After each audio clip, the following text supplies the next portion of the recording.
করি তোমরা খুব খুব ভালো আছো, সুস্থ আছো। তো আমিও ভালো আছি, সুস্থ আছি। তো সকালবেলা চাটা খেয়ে বিছনা তুলে ঘর টর ঝাড় দিয়ে মুছে স্নান করে চলে গেছি রান্নাঘরে। তো চলো দেখো রান্নাঘরে আজকে আমার কত কাজ। তো রান্নাঘরে আজকে আমার অনেকটা সময় লেগে যাবে। তো একদিকে আমি কুটনো কাটা শুরু করে দিয়েছি, একদিকে মাছ ভাজা বসিয়ে দিয়েছি। তো দেখো মাছ ভাজা কি সুন্দরভাবে মাছগুলি উল্টে পাল্টে দেবো। তো তোমরা আমার সাথে থাকো, তো দেখতে থাকো। একদিকে ভাতও হচ্ছে, সাদা ভাত। তো একদিকে আমি শাক কেটে রেখে দিয়েছি বালতিতে, লাল শাক। আর কিছুটা মাছ ভাজাও হয়ে গেছে, এই যে আমি তুলে রেখেছি একটা পাত্রে। আর এই দেখো মাছগুলি আমি কি সুন্দর উল্টে পাল্টে দিচ্ছি। দেখো তোমার সাথে থাকো, দেখতে থাকো। আজকে রান্নাঘরে আমার অনেকটাই কাজ আছে, অনেকটাই সময় লেগে যাবে রান্নাঘরে। তো দেখো মাছগুলি খুব সুন্দরভাবে উল্টে পাল্টে দিলাম মাছগুলি তেলের ওপরে।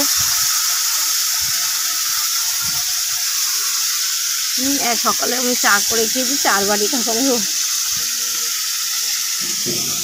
তো দেখো কুটনো কাটা শুরু করে দিচ্ছিলাম। তো রান্না করতে যা যা উপকরণ লাগে আমি সব কিছু নিয়ে একেবারে বসে গেছি রান্নাঘরে। একেবারে পিঠের ওপরে একবার চেপে বসে সুন্দর করে রান্না করছি। দেখো তো মাছগুলি আবার উল্টে পাল্টে দিচ্ছি। দেখো খুব সুন্দর করে মাছগুলি উল্টে পাল্টে দিলাম। তো আমার সাথে থাকো তোমরা।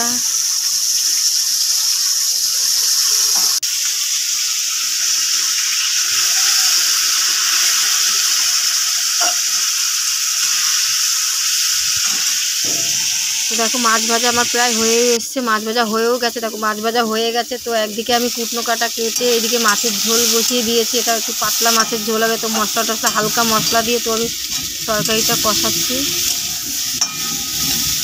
তো মাছের ঝোল কমপ্লিট হয়ে গেছে। তো দেখো আমি খেতেও বসে গেছি। তো এখানে নিয়ে নিয়েছি আমি সাদা ভাত, লাল শাক ভাজা, একটা মাছ ভাজা, পাতি লেবু, আর নিয়ে নিয়েছি মাছের ঝোল।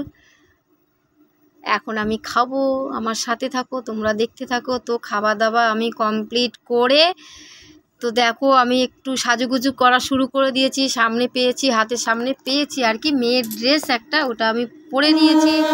পরে নিয়ে দেখো আমি একটু সাজুগুজু করছি, ওটা রিলস বানাবো বলে। তো মেয়ের ড্রেসটা পরে আবার একটু নাচাও শুরু করে দিয়েছি। তো কেমন লাগছে আমাকে অবশ্যই তোমরা কমেন্ট করে বলবে, ঠিক আছে? তো তোমরা ভালো থাকবে, সুস্থ থাকবে, আর প্লিজ আমার পাশে থাকবে, আমাকে সাপোর্ট করবে। Tata, love you guys.